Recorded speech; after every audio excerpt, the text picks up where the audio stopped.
এই যে একটা ব্লেন্ডার দেখতে পারতেছেন ভাই, ব্লেন্ডার ঠিক আছে, ব্লেন্ডার চলে। এই দেখেন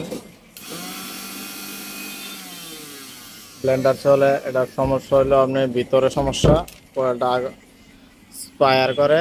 এই যে ভিতরে স্পায়ার করে,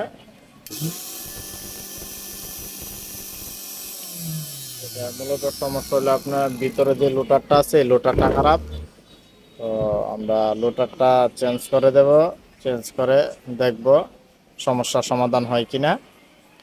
তো ততক্ষণ আমাদের পাশে থাকেন, দেখা যায় কি হয়। এই যে এখন ব্লেন্ডারটা খুলবো, খুলে আমরা দেখব কি সমস্যা। এটা হচ্ছে পিছনের ব্যাক কভার।